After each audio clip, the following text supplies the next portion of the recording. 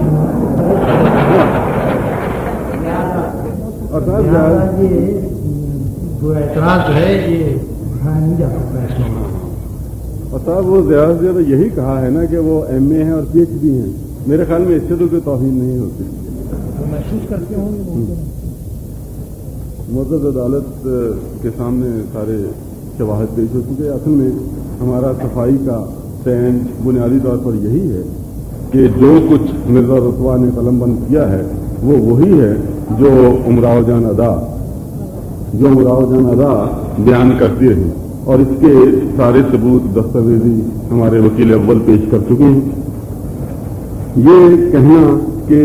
یہ سب کچھ ان کے خلاف مرضی ہوا ہے، مجھے تو ان کے انکار میں بھی، اعتراض میں بھی حسن طلب کی جھلک نظر آتی ہے. وہ کہتے ہیں کہ ایسے ہی ہے جیسے کوئی شخص کسی کے پاس انٹرویو کے لیے جائے کہ صاحب میں آپ کا انٹرویو لینا چاہتا ہوں. وہ کہتے ہیں جی صاحب کیا کیجیے گا میرا انٹرویو لے کر، لیکن خیر میری تصویر تو نہیں چھاپیے گا. انہوں نے کہا نئی تصویر نہیں چھاپی ہے. انہوں نے کہا بھائی یہ پرانی تصویر ہے. یہ تو اسی قسم کا ہے. جب انہوں نے کہا ارے مرزا تم میری یہ چیز چھاپ تو نہیں دو گے، اس نے کہا واہ اور کیا. اس کے بعد میرے خیال میں تو یہ ہے کہ اس کے بعد بھی ان کو حوصلہ ہوا کہ اب یہ چیز چھپ جائے گی اور شہرت کا باعث ہوگی، اس لیے انہوں نے خود اپنی داستان قرید کے نکالی ہے اور بڑی شرح کے ساتھ بیان کی ہے. ورنہ اس بیچ میں معلوم ہوتا ہے ایک سے زیادہ نشستوں میں یہ داستان بیان کی گئی ہے. اس بیچ میں کسی بھی موقع پر وہ اسٹاپ کر سکتی تھی، اور ایسے بھی کوئی ثبوت نہیں ہے کہ مرزا نے ان کے گلے پہ تلوار ہی رکھ دی ہو کہ بھائی یہ ضرور کرنا ہے. اور ان کا مسودہ چاک بھی کر سکتی تھی، وہ مسودہ بھی انہوں نے چاک نہیں کیا، بلکہ آخر میں تو یہ معلوم ہوتا ہے کہ بنظر استحسان دیکھتی ہیں کہ اچھا بھائی اس کے چھپنے سے بہتوں کا بھلا ہوگا، اس سے بہتوں کو فائدہ پہنچے گا. کہ وہ چھپ کے کیوں لکھتے تھے، یہ انہوں نے کیوں لکھا ہے کہ میں چھپ کے لکھتا جاتا ہوں. ہمارے وکلا نے استغاثے کے وکلا نے زیادہ تر جذبات پہ انحصار کیا ہے اپنی دلیلوں کا. اگر انہیں دلیلیں کہا جا سکے، کسی نے ان کو مظلوم طبقے کا فرد قرار دیا ہے، حالانکہ بعض لوگ ان کو ظالم طبقے کا فرد بھی کہتے ہیں. اور کچھ لوگوں نے، ہمیں معلوم نہیں کہ سب تک محب وطن تھی امراؤ جان ادا صاحبہ، لیکن ان کے وکیل ان سے کہیں زیادہ محب وطن معلوم ہوتے ہیں. چنانچہ انہوں نے زیادہ تر دلائل اسی قسم کے دیے ہیں جیسے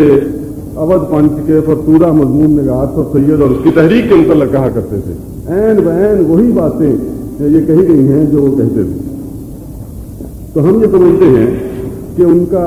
یہ ساری چیزیں ان کی تحریک، ایماء اور اشتیاق پر قلم بند کی گئی. اس سے اس کی مثال میں وہ دیتا ہوں کہ ایک صاحب رہتے تھے، ان کے پڑوس میں کوئی اور صاحبہ رہتی تھی. تو ایک روز ان صاحبہ نے کہا بھائی تم تو مجھے چھیڑو گے. انہوں نے کہا بیوی میرا کیا تعلق، میرا گھر ادھر تمہارا ادھر، بیچ میں دیوار ہے. ان کا کہا یہ کیا بات ہے، آپ چار پائی کھڑی کر کے اس پہ آ سکتے ہیں اور اندر دھم سے کود سکتے ہیں. آپ کو پتہ ہی ہے کہ ہمارے گھر میں کوئی ہوتا نہیں اور میں عورت رات شور بھی نہیں بجا سکتی. چنانچہ انہوں نے یہی کیا. تو مرزا صاحب پر تو ایک طرح سے انہوں نے بہکایا اور ان کا ایماء اس میں شامل تھا کہ یہ چیز آپ کیجیے گا.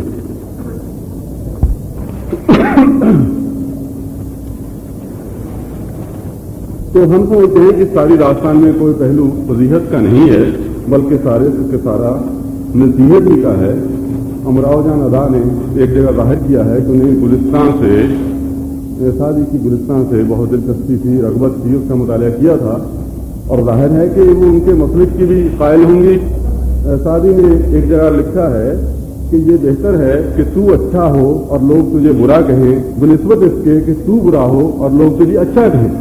تو ہماری سمجھ میں یہ نہیں آتا کہ مرزا کے امراؤ جان ادا بقائمی ہوش و حواس کس طرح اس قسم کا استغاثہ دائر کر سکتی ہیں. ہمیں تو یہ سارا استغاثہ ہی فرضی اور اس کے دلائل اس سے زیادہ فرضی معلوم ہوتے ہیں. ہمارے مرزا صاحب نے جا بجا جہاں ان کی سیرت کی نقاب کشائی کی ہے تو بڑی رعایت سے بڑی نرمی سے کام لیا ہے. یہاں اسی کتاب میں سے کچھ شواہد ایسے مل جاتے ہیں جن سے ان کے رنگ طبیعت کا پتہ چلتا ہے. جو کچھ شروع میں اغوا کا واقعہ ہوا اس سے مرزا صاحب کا کوئی تعلق نہیں. مرزا رسوا کی ملاقات اس وقت ہوتی ہے جبکہ ان کی حیثیت امیرن کی حیثیت بطور امراء جان ادا کے متعین ہو چکی تھی اور اس میں نہ یہ ان کو راہ راست پہ لا سکتے تھے. ان کا کچھ تعلق ہی نہیں تھا ان کے مراسم نواب صاحب سے یا فیضو سے یا جس سے بھی رہے. تو معلوم یہ ہوتا ہے کہ ان میں جس پیشے میں وہ تھیں ممکن ہے اس زمانے میں اتنا مایوس نہ سمجھا جاتا ہو. آج کی روشنی میں تو اس قسم کے لفظ بھی ادا کرنا اپنی زبان سے جیسے کہ وہ خود اپنے لیے کہتی ہیں, خود اپنے کو رنڈی کہتی ہیں اور وہ کہتی ہیں کہ ان میں رنڈی بنے کے سب خواص موجود تھے. اس لیے اس معذرت کے ساتھ کہ یہ اس کہانی کو اسی دور میں رکھ کے دیکھا جائے, ورنہ آج کل تو اس قسم کے الفاظ لوگ زبان پہ لانا جو اپنے لیے استعمال کرتی ہیں مایوس سمجھا جاتا ہے. معلوم ہوتا ہے کہ وہ خیر حقہ تو پیتے تھے اور افیم بھی کھاتے تھے اور وہ چیز بھی استعمال کرتی رہی ہیں نزلے کو روکنے والی جس کا نام نہ انہوں نے لیا ہے. ایک جگہ وہ کہتی ہیں کہ بھائی تم میری آوارگی کی داستان سن کر کیا کرو گے. داستان اور اس کا قلم بند ہونا بعد کی سٹیجز ہیں. آوارگی انہوں نے اپنی زبان سے پہلے اسٹیبلش کر دی ہے. ان کا شعر بھی یہ آوارگی میں ہم نے زمانے کی سیر کی. اس سے بھی ان کے لذتیت کا پتہ چلتا ہے کہ زمانے کی سیر یا آوارگی ایک دوسرے کے علت و معلول ہی. ایک جگہ لکھتی ہے کہ نواب صاحب سے میں نے بہت سی لگاوٹ کی باتیں کی, کچھ سچ کچھ جھوٹ. ایک جگہ خانم نے اس طبقے کی نمائندگی کی ہے کہ بیسوائیں 4 پیسے کی نیت ہوتی ہیں. کیا آپ نے یہ مسئلہ نہیں سنی کہ رنڈی کس کی جوڑوں, ہم لوگ مروت کریں تو کھائیں کہاں. ایک جگہ وہ انڈائریکٹلی مان جاتی ہیں جب کہتی ہیں کہ خورشید رنڈی بنے کے لائق نہیں تھی, جس سے انڈائریکٹلی یہ استنباط کیا جا سکتا ہے کہ یہ خود اپنے کو سمجھتی تھیں یا خود یہ اس لائق تھی. اور بھی جگہ کہتی تو میرا تو رنڈی کا پیشہ ہے, جب کسی کو دام میں لانا چاہتے ہیں اس پہ مرنے لگتے ہیں, ٹھنڈی سانسیں بھرتے ہیں, کیسا ہی سخت دل آدمی ہو ہمارے فریب میں آ جاتا ہے. میرے خیال میں اس وقت جو آبادی 30 کروڑ یا جتنی بھی ہو اس میں جو ہیں سبھی کا یہ پیشہ نہیں تھا. یہ پیشہ بڑی ایک حد تک اختیاری بھی تھا. ایسے بھی ہیں کہ جنہوں نے گھر بسا لیا ایک پیشے میں آنے کے بعد, تو میں سمجھتا ہوں اس میں بہت کچھ پرسسٹ کرنے میں ان کی مرضی کو بھی دخل تھا. اور جگہ لکھا ہے کہ اب میں نے رنڈی من کی لگاوٹ کیوں کی تو مجھے چھوڑ کر تمہیں جاؤ گے وغیرہ. یہ وہ فیضو سے کہتی ہیں. پھر وہ فیضو کی شکل صورت کہتی ہیں کہ بری نہیں تھی, لیکن لینا دینا عجب چیز ہے. یعنی پیسے کا جو حرص ہے وہ اس میں ایک بڑا کنٹریبیوٹ کرتی ہے کہ لینا دینا عجیب چیز ہے. اسی وجہ سے میری آنکھیں دروازے کی طرف لگی رہتی تھیں. ان کی دیدہ دلیری کا اندازہ اس سے کیجئے کہ جب وہ جاتی ہیں تو وہ بیچارہ مسجد کا غریب ملا ہے, ان کو اگر نہیں بس یہ پھر 1 منٹ میں ہو جائے گا, تو وہاں اس سے جو گفتگو کرتے ہیں کیونکہ اس سے اگر توہین معاشرے کی مسلم معاشرے کی ہے تو امراء جان ادا نے خود کی ہے. مرزا رسوا اس میں کہیں نہیں آتے. وہ تو بیچاروں نے پوچھا کہ کہاں سے آنا ہوا, یہ کہتے ہیں کہیں سے نہیں آنا ہوا, مگر بالفعل تو یہیں ٹھہرنے کا ارادہ ہے. انہوں نے کہا کیا مسجد میں؟ انہوں نے کہا جی مسجد میں نہیں, آپ کے حجرے میں. اس سے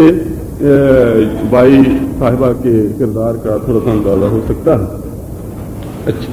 تو باقی جو دلیلیں ہیں انہوں نے دل آزاری کا بھی اپنی زبان سے کہا کہ بھائی ہم دل آزاری کیوں نہ کریں, یہ تو ہمارا پیشہ ہے. ایک بات سمجھ میں نہیں آتی. ایک جگہ وہ کہتی ہیں کہ میں اس ارادے سے کربلا گئی تھی کہ پھر نہ آؤں گی,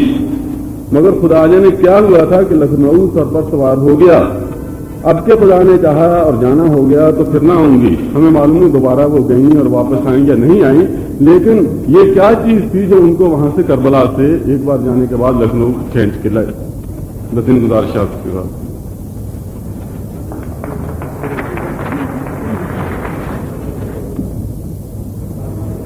جناب محترمہ سلمہ حقی صاحبہ کچھ پیش کریں گے.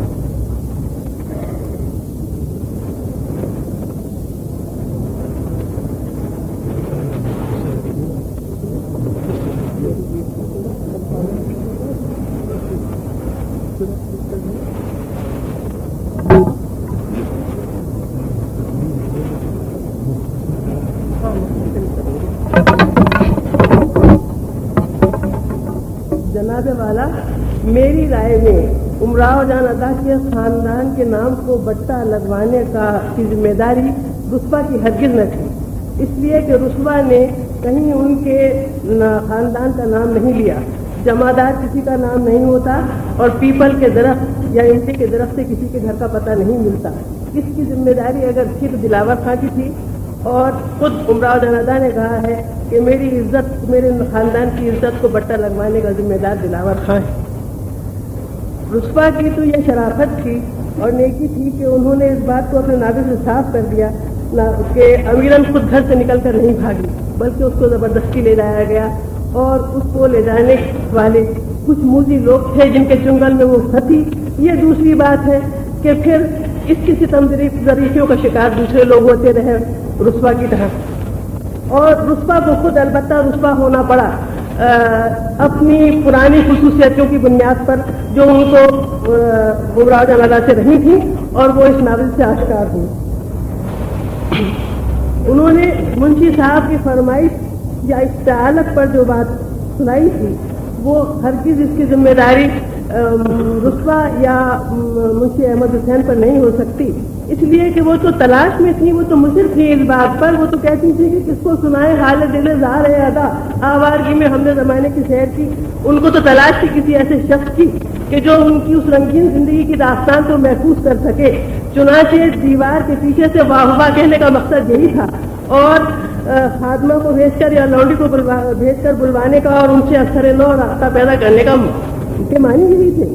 اور پھر انہوں نے کہیں بھی یہ جہاں رسوا کی یہ شرافت ہے کہ وہ یہ کہتے ہیں کہ میں چھپ چھپ کر لکھتا رہا، اگر وہ چھپ چھپ کر پوری الف لیلا ان کی لکھتے رہے تو امراؤ جان ادا کی نظر کہیں نہ پڑی کہ وہ کیا لکھ رہے ہیں، اور کہیں انہوں نے نہ ٹوکا اور کہیں اپنی داستان پر آ کر نہ رکی، بلکہ وہ مسلسل مختلف مجلسوں میں اپنی داستان بیان کرتی ہی چلی گئی۔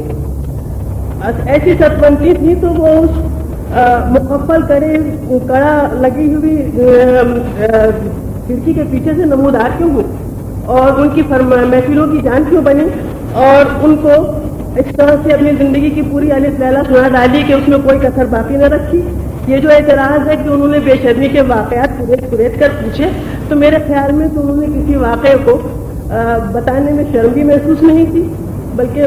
پوری تفصیل کے ساتھ بتاتی چلی گئی۔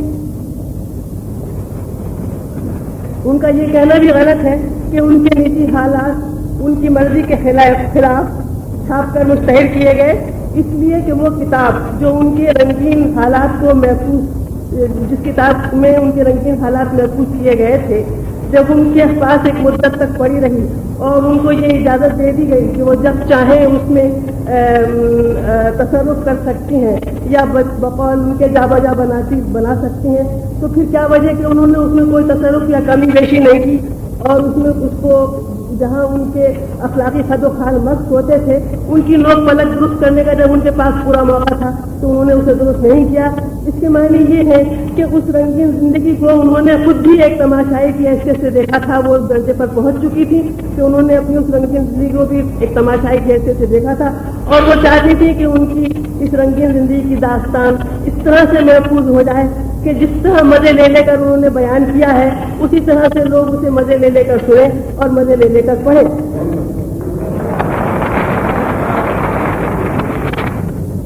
سچ تو یہ ہے کہ مدعیہ نہایت ناگنی تھی، چاہیے تھا کہ رسوا کا احسان مانتی کہ جس نے اس کو حسب نسب والی بنا دیا، یہ نہ کہا کہ جنم سے اس کا تعلق اس ادارے سے تھا۔ اس قصے میں امراؤ جان ایک جگہ کہتے ہیں کہ مرزا صاحب آپ آدمی کو بناتے ہیں، اور مرزا صاحب کہتے ہیں کہ نہ صاحب بناتے ہیں بگاڑتے تو نہیں، تو واقعی امراؤ جان ادا کو امراؤ جان ادا مرزا رسوا نے بنا دیا۔ مرزا رسوا کہتے ہیں، بتاتے ہیں کہ وہ کس خصے اور کس صلاحیت کی عورت تھی، وہ حسن تقریر میں اور حسن صورت میں اور ہر بات میں اپنی ایک ادا رکھتی تھی، اور مذاق شعر رکھتی تھی، شعر کہتی تھی اور پھر بدی شعر کہتی تھی، موسیقی میں صاحب فن تھی، لوہا خانی اور سوز خانی میں تاب تھی، اور قصہ گوئی میں لاجواب تھی، بات کرتی تھی تو پھول جھڑتے تھے۔ اس کے اخلاق اور کردار میں عام پیشور عورتوں کی طریقہ نہ تھا۔ رسوا نے سچا ستھرا کردار اور ستھرا خاکہ امراؤ جان ادا کے کردار کا اس انداز سے پیش کیا ہے کہ ایک تنقید نگار بزرگ کے قلم سے نکل ہی گیا کہ عمراء جان کو پڑھ کر عمراء جان سے نفرت پیدا ہونے کی جگہ اس سے محبت پیدا ہوتی ہے اور وہ حسرت کرتے ہیں کہ کاش آج بھی کوئی عمراء جان ہوتی. رہا مسلم معاشرے اور فرقہ نسواں کی توہین کا سوال، تو مسلم معاشرے سے اس ادارے کا کوئی تعلق نہیں ہے. اس ادارے سے مسلم معاشرے کا بھلا کیا واسطہ؟ ان کا کوئی مسلک ہو تو ہو، کوئی مذہب ان کا نہیں ہوتا. نام سے مسلک و مذہب نہیں بدلے جاتے. وہ ان کے یہاں جو گلستہ و گوستہ پڑھائی جاتی ہے وہ تحریر و تقریر کی شفتگی کی خاطر پڑھائی جاتی ہے. کوئی بند و معزت کے لیے نہیں پڑھائی جاتی. فقہ و حدیث کا اس ادارے میں کوئی ذکر نہیں ہوتا، جیسا کہ انہوں نے کہا ہے کہ مذہب سے مجھے بالکل ناواقفیت تھی. یہ دوسری بات ہے کہ ایک عرصہ گزرنے کے بعد وہ گزشتہ راہ صلوات کہہ کر صوم و صلات کی پابند ہو جائیں اور روزہ نماز کرنے لگے، ورنہ ان کی ابتدائی زندگی میں ان کو اس سے کوئی مسئلہ تھا، کوئی واسطہ نہ تھا. اور رہا یہ کہ انہوں نے کسی مولوی یا ملا کی پگڑی اٹھا لی تھی یا اس کے تصدیق آمیز اس کا ذکر کیا تھا، تو ملا و مولوی کی پگڑی تو ادبی دنیا میں اٹھلا ہی کرتی ہے اور یہ ایک ادبی روایت ہے.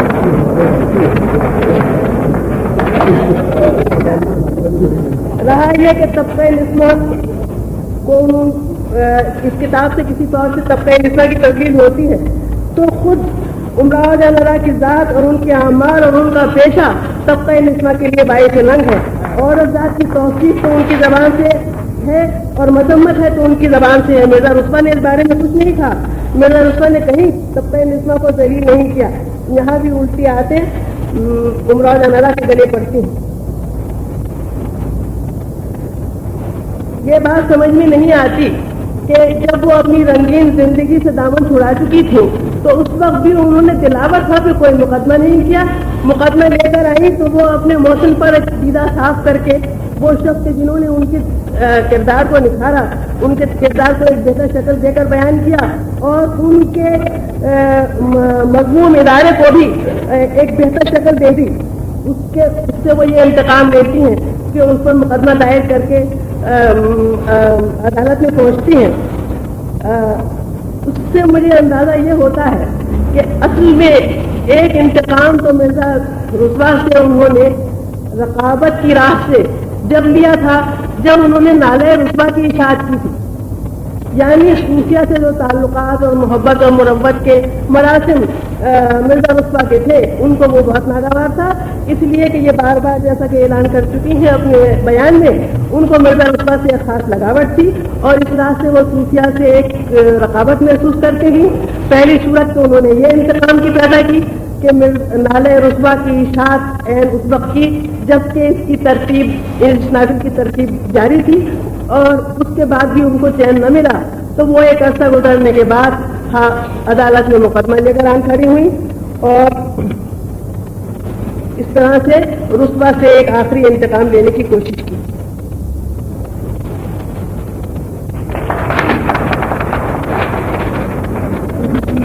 اب جناب ابراہیم جدید صاحب اپنی گزارشات آپ کی خدمت میں پیش کریں.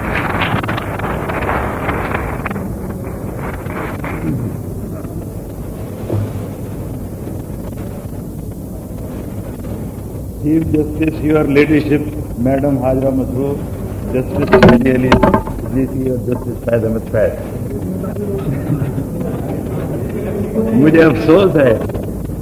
افسوس ہے کہ میرے موکل مرزا محمد ہادی رسوا نے بڑی تاخیر سے یعنی کل ہی جب وکالت نامہ داخل کیا تھا اور میں اس کیس کی پوری طرح اسٹڈی نہ کر سکا تھا. چنانچہ میں تو یہ چاہتا تھا کہ مقدمہ کسی اگلی تاریخ تک ملتوی کر دیا جائے، لیکن خیر میرے لیے امر بائی سے اطمینان ہے کہ میرے ساتھی وکلا نے بحسن خوبی مرزا رسوا کو مزید رسوا میں بتا لیا. تاہم میں اس سلسلے میں ایک واقعہ عرض کرنا ضروری سمجھتا ہوں. ہمارے ایک دوست جن کا نام بوجوہ میں ظاہر نہیں کرنا چاہتا، وہ میاں مقدمہ باز کے نام سے مشہور یا رسوا ہیں. وہ جب کبھی یہ محسوس کرتے ہیں کہ لوگ انہیں بھولتے جا رہے ہیں اور ان کی شہرت کے خلاف ازالے ایسے ترفی یا تک عزت کے دعوے دائر کر دیتے ہیں. چنانچہ آج بھی میں یہ دیکھ رہا ہوں کہ مس عمراء جان ادا نے میرے موکل ڈاکٹر مرزا ہادی رسوا کے خلاف حتیٰ عزت کا جو دعویٰ کر رکھا ہے اس کا مقصد بھی بعین ہی یہی ہے. اور ان بھی مقدمہ باز نے بھی اسی لیے عدالت کا دروازہ کھٹکھٹایا ہے کہ گزشتہ 60 برس کے دوران عوام کل عام انہیں بھولتے جا رہے تھے اور انہیں اس امر کا شدید غم غصہ تھا کہ دور حاضر میں عوام امراء جان ادا کو بحیثیت شخصیت اور بحیثیت ادارہ دونوں حیثیتوں سے بھولتے جا رہے تھے، اور بقول شخص واٹ فال میں کنٹری مین کے ماضی کی شائستہ مہذب اور نستعلیق امراء جان ادا دور حاضر کی کرسچین کے لیے کیلر بنتی جا رہی تھی۔ مجھے تو شبہ ہوتا ہے کہ مدعیہ نے محض اسی لیے میرے موکل مرزا محمد ہادی کے خلاف دعویٰ کر رکھا ہے کہ وہ یہ چاہتی ہیں کہ مرزا محمد ہادی رسوا ایک بار پھر انہیں زندہ جاوید بنانے کے لیے کوئی نیا ناول بعنوان امراء جان ادا جدید تحریر فرمائے، تاکہ مس ادا کی شہرت کی جو لو مدھم پڑتی جا رہی ہے ایک بار پھر بھڑک اٹھے اور امراء جان مزید رسوا ہوں۔ اسی لیے میں یور لیڈی شپ اور یور لارڈشپ سے درخواست کرتا ہوں کہ میرے موکل مصنف مرزا ہادی رسوا کو باعزت بری کیا جائے اور مدعیہ کو مجبور کیا جائے کہ وہ کسی اور ناول نویس کو پکڑے اور عدالت اور مدعیہ دونوں میرے موکل کو آزاد چھوڑ دیں۔ جناب والا ابھی ابھی جسٹس مسٹر فیض احمد فیض نے انکشاف فرمایا ہے کہ مدعیہ مس ادا ابھی زندہ ہیں، لہٰذا موجودہ عدالت سے درخواست ہے کہ مدعیہ کو عدالتاً عدالت ہونے کا حکم دیا جائے، ورنہ ایک پارٹی ڈیسیشن کے تحت مقدمہ خارج کر دیا جائے اور میرے موکل مرزا سزا کو باعزت بری کر دیا جائے۔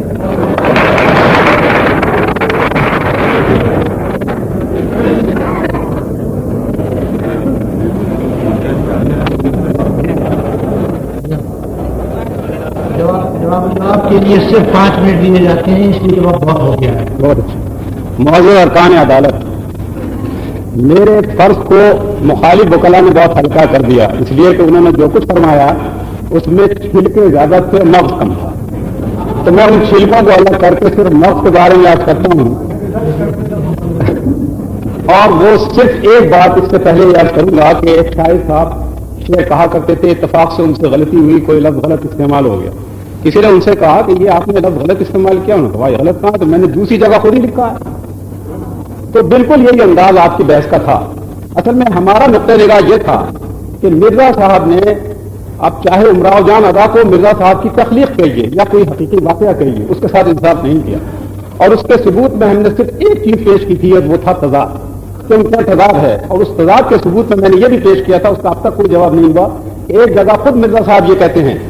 کہ میں نے یہ مسودہ جب اس کے حوالے کیا اس نے اصلاح کی، خود مرزا صاحب دوسری جگہ لکھتے ہیں کہ اس